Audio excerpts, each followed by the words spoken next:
ఓం గం గణపతియే నమః. శ్రోతలకు నమస్కారం. మన ఛానల్కు స్వాగతం.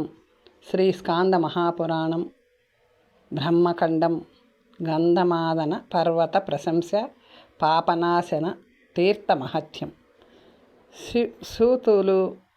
శ్రీ సూతులు ఇట్లు అనిరి: ఓ బ్రాహ్మణులారా, వేతాళవరద తీర్థమునందు మానవులు స్నానము చేసిన తరువాత మెల్లమెల్లగా గంధమాదన పర్వతమునకు వెళ్ళవలేను. సముద్రమునందు సేతురూపముగా గంధమాదనము ఉన్నది. ఆ మార్గమును బ్రహ్మలోకమునకు విశ్వకర్మ నిర్మించినాడు.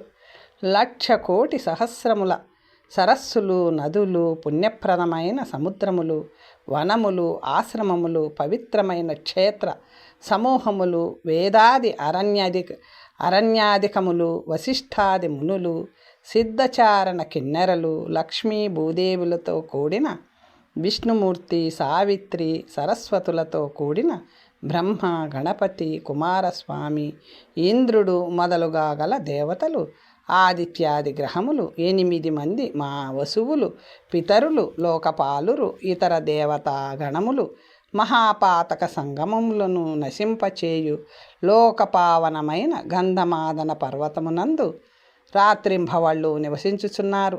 ఇక్కడ గౌరీదేవి శివునితో కూడి ఎల్లప్పుడూ సంతోషముగా ఉండును. ఇక్కడ ఎప్పుడునూ కిన్నెరకాంతల క్రీడ జరుగుచూ ఉండును. దీనిని చూచినంత మాత్రములోనే నరులకు బుద్ధి సౌఖ్యము కలుగును. దాని మూర్ధమందు సిద్ధచారణ స్త్రీలు నివసించుచు గిరిజాధిపతి అయిన శంకరుని ఎల్లకాలము పూజించుచూ ఉందురు. కోట్ల కొలది బ్రహ్మహత్యలు, కోట్లాది కొలది చెయ్యరాని అక్రమ సంబంధములచే కలిగిన పాపము గంధమాదనపు గాలులు శరీరమునకు తగిలినంతలో నశించగలవు. పూర్వము ఈ గంధమాదనము అత్యధికముగా కల్లోలమైన సముద్రము మధ్యలో ఉండి మునిగణములతో సేవింపబడుచు ఉండెడిది. నలుడు సేతు నిర్మించిన తరువాత దాని మధ్య కనిపించుచు రామాజ్ఞతో సమస్త మనుజులతో కూడా సేవించతగినదిగా అయినది. సేతు రూపము గల ఆ గంధమాదన పర్వతమును ప్రార్థించవలేను. ఓ క్షమాధర, మహాపుణ్య, సర్వదేవతలచే నమస్కరింపబడుదానా, విష్ణువాది దేవతలు కూడా శ్రద్ధతో సేవించే నిన్ను నేను పాదములతో ఆక్రమించుచున్నాను. ఓ పర్వత శ్రేష్టమా, పాపచేతస్కునుడనైన నా పాదఘాతమును దయతో క్షమింపుము. నీ శరీరమునందు నివాసమున్న శంకరుని నాకు చూపింపుము అని ఈ విధముగా సేతురూపమైన పర్వత శ్రేష్టమును నరుడు ప్రార్థించి తరువాత అడుగులు మెల్లగా వేయుచు పవిత్రమైన గంధమాదనముపై వెళ్ళవలేను. గంధమాదన పర్వతమందలి సముద్రపు నీటిలో నరుడు స్నానము చేసి ఆవగింజ మాత్రమైనను విత్తదానము చేయవలేను. యుగాంతము వరకు పితరులు తృప్తి పొందుదురు. శమీధలముతో సమానమైన వానినైనా పిండములను పితరులు కొరకు ఇవ్వవలేను. స్వర్గమునందున్నవారు మోక్షమునకు వెళ్ళుదురు, నరకమునందున్నవారు స్వర్గమునకు వెళ్ళుదురు. తరువాత సర్వతీర్థములలో ఉత్తమమైనది, పుణ్యప్రదమైనది, పాపనాశనము అను పేరుగలది, పుణ్యతమైనది, స్మరించిన మాత్రమున చేతనే గర్భవాసము అంటే జన్మ ఉండనిది, తమ దేహములను నశింపచేయునది అయిన పవిత్రమైన గంధమాదనమునందు పోయి నరుడు స్నానము చేయవలేను. అచ్చట స్నానము చేసిన నరుడు వైకుంఠమును పొందగలడు. ఇందు అనుమానము లేదు. ఋషులు ఇట్లు అనిరి: ఓ సూత, పాప వినాశనమును పేరుగల తీర్థము యొక్క వైభవమును వివరింపుము. ఎవడు మీకు వ్యాసుడు అన్నింటినీ బోధించెను. ఓ ముని, మీకు అంతా తెలియను అనగా శ్రీ సూతులు ఈ విధముగా అనిరి: హిమవత్ పర్వతము యొక్క పార్శ్వభాగములో బ్రహ్మ ఆశ్రమ పదములో జరిగిన శుభమైన కథను మీకు చెప్పుచున్నాను. ఓ బ్రాహ్మణ శ్రేష్ఠులారా, వినవలసినది హిమవంతుని పార్శ్వ భాగములో బ్రహ్మ ఆశ్రమ పదములో ఈతని ఆశ్రమము పవిత్రమైనది, అనేక వృక్షముల సమూహముతో నిండినది, అనేక పొదలతో తీగలతో నిండినది, మృగములతో ఏనుగులతో సేవింపబడినది, సిద్ధులతో చారుణలతో కూడినది, అందమైనది, పూలతో నిండిన అడవి కలది, ఎన్న తగిన వారు ఎందరితోనో కూడినది, తాపసులతో శోభించున్నది, సూర్యుని వెలుగు వలె ఉండు మహానుభావులైన బ్రాహ్మణులతో నిండినది, నియమ వ్రతములు గల తపస్సులతో నిండినది, యుగ కారణముగా దీక్షతులైన వారితో, స్థిరమైన ఆత్మ కలవారితో, నియతమైన ఆహారము కలవారితో నిండినది, వేదాధ్యయనముతో కూడిన వైదికుల చేత చుట్టబడినది, బ్రహ్మచారులు, గృహస్థులు, వానప్రస్థులు, భిక్షుకులు, తమ తమ ఆశ్రమములకు తగిన ఆచారములందు ఆసక్తి కలవారు, తమ వర్ణములకు చెప్పిన దానిని ఆచరించువారు, వాలకిల్య అను మునులు, మరీచులు, వీరందరితో కూడినది. ఆ ఆశ్రమ పదము పూర్వము ఆ ఆశ్రమమునకు దృఢమైన నిశ్చయమైన కలవాడు, సాహసి, సంతోషముతో బ్రాహ్మణుల దగ్గర ఏదైనా కొంచెము తెలుసుకొనుటకు ఒక శూద్రుడు వచ్చెను. ఆశ్రమ ప్రాంతమునకు వచ్చిన తపస్సులతో పూజింపబడి దృఢమతి అను పేరుగల ఆ శూద్రుడు వారికి సాష్టాంగ ప్రణామము చేసెను. ఆ మునులను దేవతలతో సమానమైన వారిని, గొప్ప తేజస్సు కలవారిని చూచి, రకరకాల యజ్ఞాలను చేయుచున్న వారిని చూచి ఆ శూద్రుడు సంతోషించెను. తరువాత అతనికి గొప్ప తపస్సు చేయవలెనను కోరిక కలిగినది. అప్పుడు ఆశ్రమ పద కులపతి అయిన తాపసుని సమీపించి ఆ మునితో ఈ విధముగా అనెను. దృఢమతి ఇట్లా అన్నాడు: ఓ తపోధన, నీకు నమస్కారం. ఓ దయానిధి, నన్ను రక్షింపుము. నీ దయ వలన ధర్మమును ఆచరించుటకు ఇష్టపడుచున్నాను. అందువలన మీకు దగ్గరకు వచ్చిన నన్ను యాగమందు దీక్షితునిగా చేయుడు. ఓ బ్రహ్మాన్, నేను క్రింది వర్ణము వాడను, శూద్రుడను. జాతి వలన నేను శుశ్రూష చేయదలిచి తిని శరణు వేడిన నన్ను అనుగ్రహించుడు అని ఈ విధముగా శూద్రుడు అనిన తరువాత అతనితో కులపతి హీనజన్మను పొందిన శూద్రుడు యాగదీక్షకు శక్తుడు కాడు. నీకు నిజముగానే జ్ఞానము ఉండిన వినుము. శుశ్రూషాసక్తుడవు కమ్ము. జాతిహీనుడైన వానికి ఏ విధముగానైనను ఉపదేశము చేయరాదు. ఉపదేశించినతో ఉపాధ్యాయునికే గొప్ప దోషము. బుధుడు శూద్రునకు ఉపదేశమే చేయరాదు. అతనితో యజ్ఞము చేయించరాదు. శూద్రునకు వ్యాకరణాది శాస్త్రములను చెప్పరాదు. కావ్య నాటక అలంకారములు, పురాణేతిహాసములు శూద్రునకు చెప్పరాదు. ఒకవేళ విప్రుడు శూద్రునకు ఏదో ఒక రకముగా వీటన్నిటినీ ఉపదేశించినచో బ్రాహ్మణులతో కూడిన ఆ గ్రామము నుండి ఆ బ్రాహ్మణుని వెడలగొట్టవలేను. శూద్రునకు ఉపదేశము చేయు బ్రాహ్మణుని చండాలుని వలె వదిలిపెట్టవలేను. చదువుకున్న శూద్రుని దూరము నుండే వదిలిపెట్టవలేను. అందువలన బ్రాహ్మణులకు శ్రద్ధతో శుశ్రూష చేయము, నీకు శుభము కలుగును. శూద్రులకు బ్రాహ్మణ శుశ్రూష మన్వాదులతో చెప్పబడినది. నైసర్గికమైన నీ కర్మను నీవు వదిలిపెట్టరాదు అని ఈ విధముగా మునితో చెప్పబడి ఆ శూద్రుడు ఇట్లు ఆలోచించినాడు: నేను ఇప్పుడు ఏమి చేయవలేను? నాకు ఎప్పటి నుండియో వ్రతమందు శ్రద్ధ కలదు. నా విజ్ఞానము పెరుగునట్లుగా ప్రయత్నించెదను అని మనసులో నిశ్చయించుకొని దృఢమతి అను ఆ శూద్రుడు ఆశ్రమానికి దూరముగా వెళ్ళి శుభమైన పర్ణశాలను ఏర్పరచుకొనెను. తపస్సిద్ధి కొరకు అక్కడ ఒక దేవాలయమును, పుణ్యమైన గృహములను, పూల తోటలు మొదలగునవి వేయించుట, చెరువు త్రవ్వించుట మొదలగు వానిని శ్రద్ధతో చేయించెను. అభిషేకములను, ఉపవాసాది నియమములను బలి కూడా చేసి, హోమము చేసి దేవతలను పూజించినాడు. సంకల్ప నియమములు కలవాడై పలహారుడై ఇంద్రియములను జయించి రోజు కందమూలములతో పుష్ప ఫలములతో ఇంటికి వచ్చిన అతిథులను శాస్త్ర ప్రకారము పూజించసాగెను. ఈ విధముగా అతడికి ఎంతో కాలము గడిచిపోయినది. అతని ఆశ్రమమునకు సుమతి అను పేరుగల బ్రాహ్మణుడు వచ్చెను. గర్గకులములో పుట్టిన బ్రాహ్మణుడు అతడు. సత్యవాది, జితేంద్రియుడు, స్వగత పూర్వకముగా మునిని పూజించి ఫలాదులతో సంతోషపరిచి పుణ్యకథలు వినిపించుచు కుశలము అడిగెను. ఆ విధముగా నమస్కారము మొదలగు ఉపచారములతో పూజింపబడి ఆశీర్వాదములతో ఇతనిని అభినందించి సత్కార్యమును స్వీకరించి పోయి వచ్చుదునని చెప్పి ఆనందముగా ఆశ్రమమునకు తిరిగి వచ్చెను.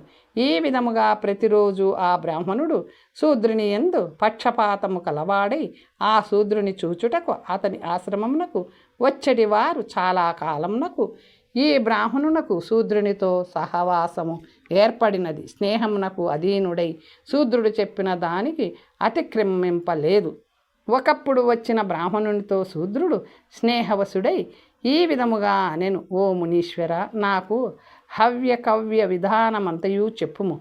పితృకార్యము చేయుట దేవకార్యము చేయుట కొరకు నీవు నాకు మంత్రములను ఉపదేశించుము. అదే విధముగా మహాలయ విధిని కూడా చెప్పుము.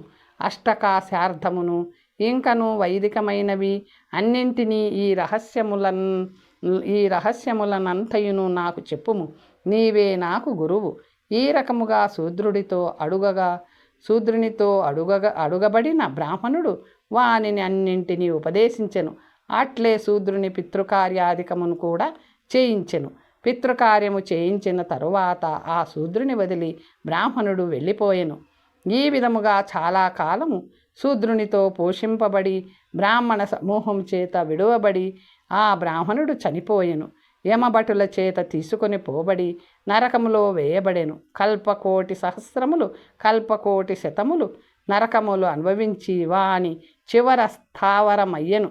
ఆ పిదప గాడిదగా, తరువాత అడవి పందిగా, కుక్కగా, కాకిగా జన్మించెను. పిదప చండాలుడై శూద్రయోనిలో జన్మించెను. వైశ్యుడైనాడు. పిదప క్షత్రియుడు అయినాడు. బలవంతులతో బాధింపబడి ఆ తరువాత బ్రాహ్మణుడయ్యను. గర్భాష్టమందు తండ్రి చేత ఉపనయనం చేయబడి తండ్రి దగ్గర ఉంటూ తన ఆచారములను అభ్యసించుచు ఉండగా ఒకసారి అడవిలో ప్రయాణించుచు ఒక బ్రహ్మరాక్షసిచే పట్టుకొనబడి ఏడ్చుచు, తిరుగుచు, పడుచు, నవ్వుచు, దుఃఖించుచు ఇతడు ఎప్పుడునూ కాల్చు అని అంటూ వైదిక కర్మను వదిలివేసెను. కుమారుడు ఇట్లు మారుట చూచి తండ్రి దుఃఖము చేత బాధపడుతూ స్నేహముగా పుత్రుని తీసుకొని అగస్త్య మహామునిని శరణు వేడెను. ఆ పిల్లవాని తండ్రి భక్తితో మునికి నమస్కరించి తన కుమారుని చేష్టలను ఆయనకు చాలా కాలము నివేదించెను. అగస్త్య మహామునితో ఆ బ్రాహ్మణుడు ఈ విధముగా నేను, ఓ బ్రహ్మ, నా ఈ కుమారుడు బ్రహ్మరాక్షసునిచే పట్టుబడినాడు. ఆ పిల్లవానికి సుఖము లేకుండా పోవుచున్నది. దయాదృక్కులతో అతనిని రక్షింపుము. పితరుల రుణ విముక్తి కొరకు నాకు మరొక కుమారుడు కూడా లేడు.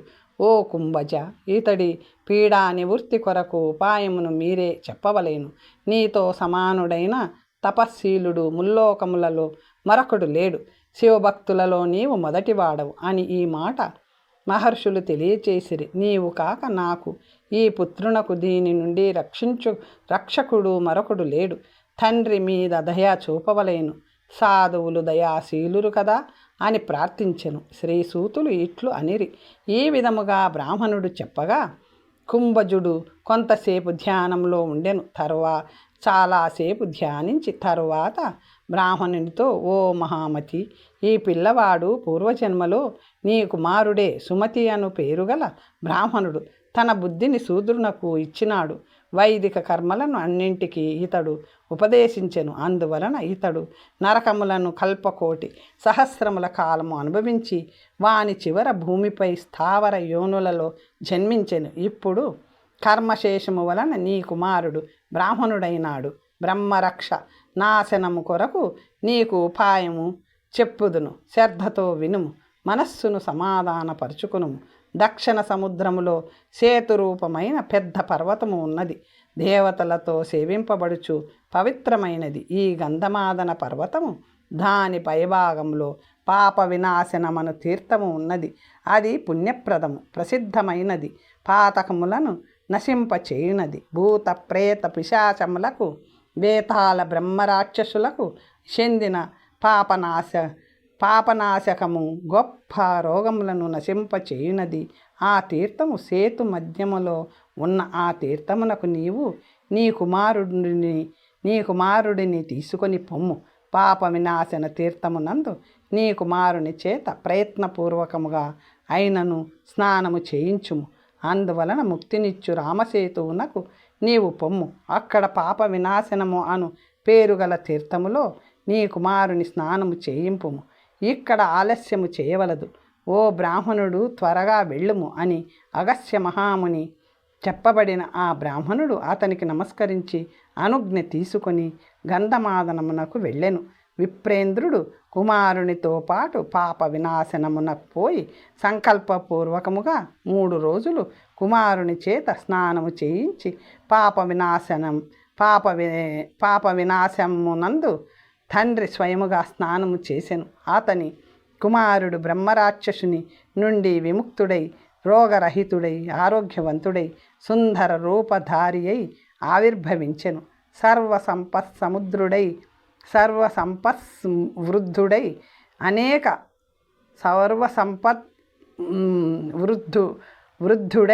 అనేక భోగములను అనుభవించి పాప వినాశ స్నానము వలన దేహాంతమందు ముక్తిని పొందెను. తండ్రి కూడా అక్కడ స్నానము చేయుట వలన దేహాంతమందు ముక్తిని పొందెను. అతనితో ఉపదేశం పొందిన ఆ శూద్రుడు క్రమక్రమముగా నరకములను అనుభవించి కుచిస్తమైన యోనులందు అనేకమైన వాటిలో జన్మించి గృధ్ర జన్మను పొందెను. తరువాత గంధమాదన పర్వతమునందు పాప వినాశన తీర్థమునందు ఒకసారి నీరు త్రాగుటకు వచ్చి నీటిని త్రాగెను. తన శరీరమును తడుపుకొనెను. వెంటనే దివ్య దేహధారి అయి అన్ని ఆభరణములతో అలంకరింపబడి దివ్యమాలలు వస్త్రములను ధరించి రక్తచందనము పూసుకొని దివ్య విమానమును అధిరోహించి ఛత్రచామరములతో శోభితుడై ఉత్తమ స్త్రీలతో చుట్టబడి స్వర్గలోకమునకు వెళ్ళెను.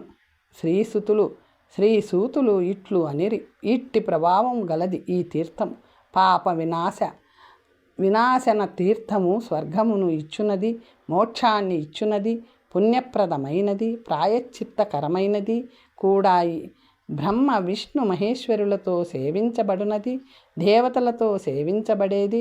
పాపములను నాశనము చేయుట వలన పాపనాశనమని దానికి పేరు. శ్రేయస్సు కొరకును నరుడు పాప వినాశనములో స్నానము చేయవలేను. ఈ విధముగా పాప వినాశనము యొక్క రహస్యమైన మహత్యమును చెప్పి తిని నింద్య కృత్యములో గల బ్రాహ్మణుడు శూద్రుడు అక్కడ స్నానము చేసి త్వరగా ముక్తులు అయిరి. సీతాసర ప్రశంస ఇంద్రుని బ్రహ్మహత్య పాతక విమోచన వృత్తాంతము తెలుసుకుందాం. శ్రీసూతులు ఇట్లు అనిరి, అన్ని పాపములను తొలగించు పాపనాశనమందు నరుడు స్నానము చేసి నియమపూర్వకముగా స్నానము చేయుటకు తరువాత సీతా సరస్సుకు వెళ్ళవలేను. బ్రహ్మాండంతర్గతములై ఉన్న కొన్ని పుణ్యప్రదములైన గంగాది తీర్థములు తమ పాప పరిశుద్ధి కొరకు పాతక నాశకమైన సీతా సరస్సు యందు నిలిచి ఉంటున్నవి. యోగ్యమైన కాశ్యాది క్షేత్రములు కూడా రాత్రింభవళ్ళు తమ తమ కల్మష శాంతి కొరకు ఇచ్చట సీతా సరస్సును సేవించుచున్నవి. ఈ సరస్సులోని సంగీత గుణము వలన ఆకర్షింపబడి సింహము పిల్ల కూడా ఇచ్చట నివసించుచున్నది. ఇది పంచపాతక నాశకము. ఈ తీర్థమునకు వచ్చి శ్రద్ధతో స్నానము చేసి ఇంద్రుడు ఇదివరలో బ్రహ్మహత్యా పాతకము నుండి ముక్తుడైనాడు అని చెప్పగా ఋషులు ఇట్లు అనిరి, ఓ ముని, పూర్వము ఇంద్రుడు బ్రహ్మహత్య ఎందుకు చేసెను? సీతా సరస్సులో స్నానము చేసి ఆ పాపము నుండి ఎట్లు ముక్తుడైనాడు? శ్రీసూతులు ఇట్లు పల్కిరి, ఓ బ్రాహ్మణులారా, పూర్వము కపాల భరణుడనే రాక్షసుడు ఉండేవాడు. బ్రహ్మవరము వలన వాడు సర్వదేవతలకు ఆవాద్యుడైనాడు. అతడికి శవభక్షణుడు అని మంత్రి కలడు. గుర్రములు, ఏనుగులు, రథములు, వీనితో వానికి 100 అక్షౌహిణీల సైన్యము కలదు. వాని నగరము వైజయంతము.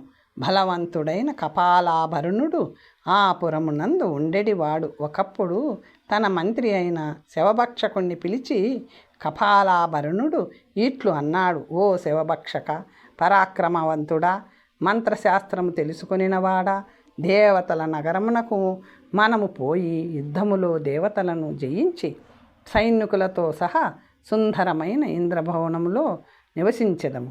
రంభాది అప్సరసలతో కలిసి నందనవనములో రమించెదము. కపాలాభరణుని ఈ మాటలు విని శివభక్షకుడు సరే అట్లే కాని అని అనెను. తరువాత కపాలాభరణుడు బలవంతుడు, గొప్ప మేధస్సంపన్నుడు, సూర్యుడు అయిన తన కుమారుని పట్టణమునందు ఉంచి సేనతో కూడి దేవతలతో యుద్ధము చేయుటకు అమరావతికి వెళ్ళెను. ప్రయాణములో ఏనుగులు, గుర్రములు, రథములు, పదాతి సైన్యముల కాలినడకల చేత విపరీతముగా దుమ్మురేగగా అది సముద్రమును ఎండగొట్టుచుండెను. పర్వతములను చూర్ణము చేయుచు నిస్సాణముల ధ్వనిని రోదసిని ధ్వనింపచేయుచుండగా గుర్రముల సకలింపు, గజముల బృంహితము, రథచక్రముల చప్పుళ్ళు, పదాతి సైన్య సింహనాదములు, దిగ్గజముల కర్ణరంధ్రములను కూడా బ్రద్దలు చేయునట్లుగా ఉండి చెవిటివానిగా చేసినవి. ఇట్లు అతడు దేవతలతో యుద్ధము చేయదలిచి దేవనగరికి వెళ్ళెను. తరువాత ఇంద్రాది దేవతలు సేనల కలకల ధ్వని వినిన యుద్ధము చేయదలిచి పట్టణము నుండి బయలుదేరెను. పిదప దేవతలకు రాక్షసులతో జగత్తులో ఇంతకు ముందు అయిన చూడబడినది యుద్ధము జరిగినది. ఇంద్రాది దేవతలు రాక్షసులను యుద్ధమందు చంపిరి. యుద్ధమునందు జయించదలిచి రాక్షసులు దేవతలను చంపిరి. దేవతలకు రాక్షసులకు అన్యోన్యము ద్వంద్వ యుద్ధము జరిగినది. యుద్ధమందు కపాలాభరణునితో ఇంద్రుడు యుద్ధము చేసెను. యమునితో శివభక్షకుడు, వరునితో కౌశికుడు, కుబేరుడు రుధిరాక్షసునితో యుద్ధము చేసిరి. మాంసప్రియుడు, మద్యసేవి, క్రూర దృష్టి, భయావహుడు ఈ నలుగురు కపాలాభరణుని తమ్ములు, పరాక్రమవంతులు. వారు అశ్వనీయులతో అగ్నివాయువులతో పరస్పరము యుద్ధము చేసిరి. పిదప మహాపరాక్రమవంతుడైన యముడు కాలదండముతో వేగముగా యుద్ధములో శివభక్షకుని చంపి యమ సదనమునకు పంపెను. అతడికి చెందిన 30 అక్షౌహిణీల సైన్యమును యముడు యుద్ధములో చంపెను. వరుణుడు ప్రాసముతో కౌశికుని శిరస్సును హరించెను. కుబేరుడు కుంతముతో రుధిరాక్షసుని శిరము హరించెను.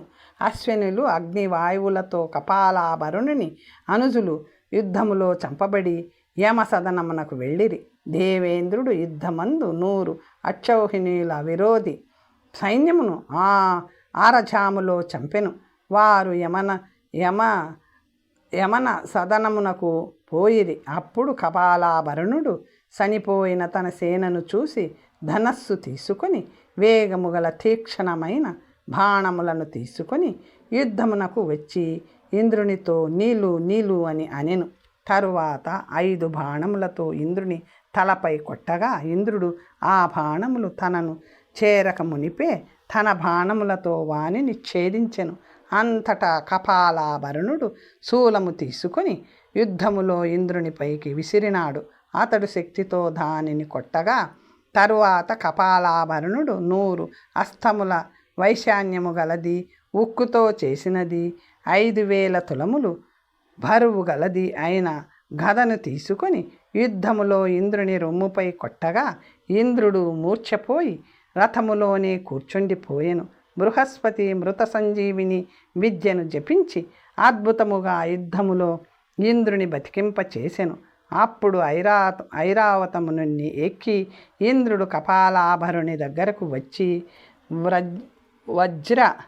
వజ్రాయుధముతో కొట్టెను. పాకశాసనుడైన ఇంద్రుడు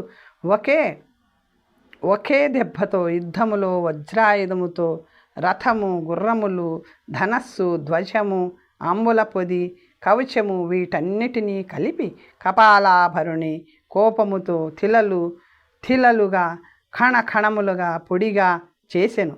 యుద్ధమునందు ఆ మహావీరుడైన కపాలాభరణుడు చంపబడగా చాలా రోజుల నుండి దుఃఖించుచున్న లోకమునకు సుఖము ఏర్పడినది. రాక్షస వధ వలన కలిగిన బ్రహ్మహత్యా పాతకము భయంకరమైన ధ్వని చేయుచు ఇంద్రుని అనుసరించినది. అతడు 10 దిక్కులకు పరిగెత్తెను. అది చెప్పగా ఋషులు ఇట్లు అనిరి, ఓ సూతముని, కపాలాభరణుడు విప్రుడు కాడు కదా, అతడు రాక్షసుడు. అందువలన ఇంద్రునికి ఆ రాక్షసుని చంపుట వలన బ్రహ్మహత్య ఎందుకు అనుసరించి పరిగెత్తినది. శ్రీ సూతులు ఇట్లు అనిరి, మిక్కిలి రహస్యమైన మిక్కిలి అద్భుతమైన దానిని ఓ మునులారా చెప్పెదను. మీ మనస్సులను ఏకాగ్రపరుచుకొని మీరు శ్రద్ధగా వినవలేను అనెను. పూర్వము వింధ్య ప్రదేశమందు త్రివర్క్రుడను రాక్షసుడు నివసించుచుండెడివాడు. అతని భార్య గుణవంతురాలు, సౌందర్యవతి, మంచి గుణము కలది, శుశ్రోణి, అన్ని శుభలక్షణములు కలది. సుశీల అనునది ఆమె పేరు. ఆమె అందమైన అవయవములు కలది, మంచి వేషము కలది, అందమైన నవ్వు కలది, విలాసిని. ఆమె ఒక్కసారి వింధ్య పర్వతారణ్యములలో తిరగసాగినది. ఆ వనములో శుచి అనే పేరుగల మహాముని కలడు. తపస్సమాధి కలవాడు, వేదాధ్యయనమునందు ఆసక్తి కలవాడు, ఆవరవర్ణిని. సుశీల అతడి ఆశ్రమ సమీపమునకు వెళ్ళినది. ఆమెను చూచి ఆ ముని మన్మద పీడితుడై ధైర్యమును వదిలినాడు. మునిసత్తమముడు ఆ విధముగా అనెను, శుచి అను ముని మాట ఆ లలన నీకు స్వాగతము. ఓ స్వచ్ఛమైన చిరునవ్వు గలదానా, నీవు ఎవరి భార్యవు? అతి భీషణమైన ఈ వనములోనికి నీవు ఎందుకొరకు వచ్చితివి? ఓ వరారోహ, చాలా అలసినట్లు కనిపించుచున్నావు. ఈ నా పర్ణశాలలో ఉండు అనగా ఆమె ఆ మునితో ఇట్లు అనినది, నా పేరు సుశీల, త్రివర్క్రుడు అను రాక్షసుని భార్యను. పూలు కోసుకొన వలయనను ఈ అడవికి వచ్చి తిని. ఓ ముని, సంతానము లేని నేను పుత్రుని కొరకు భర్తతో ప్రేరేపింపబడి తిని. శుచి అను మునిని సేవించి అతని నుండి పుత్రుని పొందుము అని భర్తతో ఆదేశించబడి నీ వద్దకు వచ్చి తిని. నీవు నాకు కుమారుని కలిగించుము ఓ ముని, నా మీద దయచూపుము అని ఈ రకముగా చెప్పబడిన ఆ శుచి అనుముని ఆ సుశీలతో ఈ విధముగా అనెను, నిన్ను చూచి ఓ సుశీల, ఇప్పుడు నాకు ప్రీతి కలుగుతున్నది.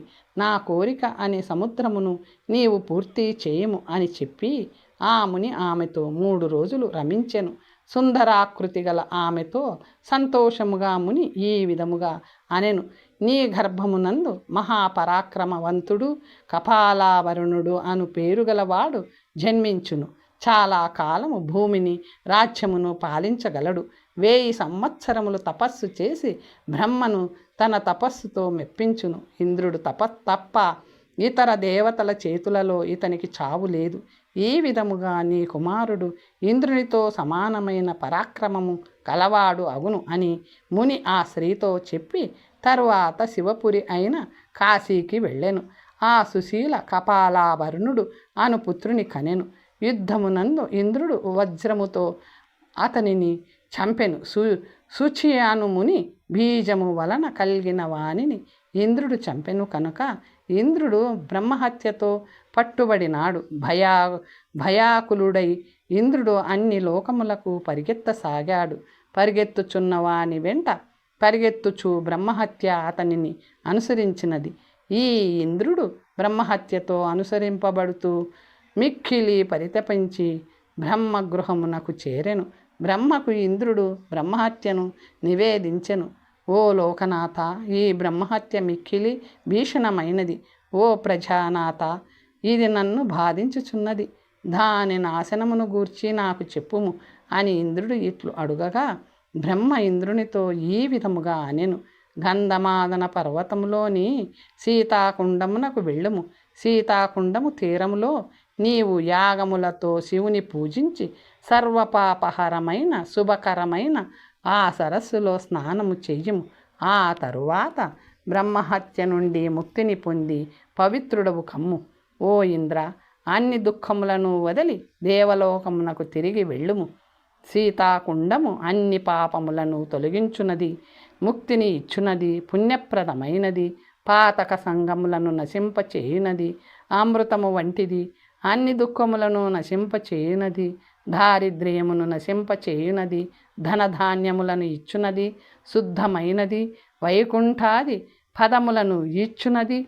అందువలన అక్కడ సీతా సరస్సునందు ఇష్టిని చేయుము అని బ్రహ్మ చెప్పగా ఇంద్రుడు గంధమాదనమునకు వెళ్ళెను. సీతా సరస్సును చేరి స్నానము చేసి అక్కడ ఇష్టి చేసి బ్రహ్మహత్య నుండి విముక్తుడై తిరిగి తన పురికి వెళ్ళెను. ఆ ఉత్తమమైన సీతాకుండము అను తీర్థము ఇటువంటి ప్రభావము కలది. రామునకు నమ్మకము కలుగుట కొరకు అగ్నిలో ప్రవేశించి జనకుని కూతురైన మైథిలి దేవతలందరి ఎదుట తిరిగి అగ్ని నుండి బయటికి వచ్చి సర్వావయ సుందరముగా నిలిచినది. లోకరక్షణ కొరకు తన పేరుతో ఈ ఉత్తమ తీర్థమును ఏర్పరిచినది.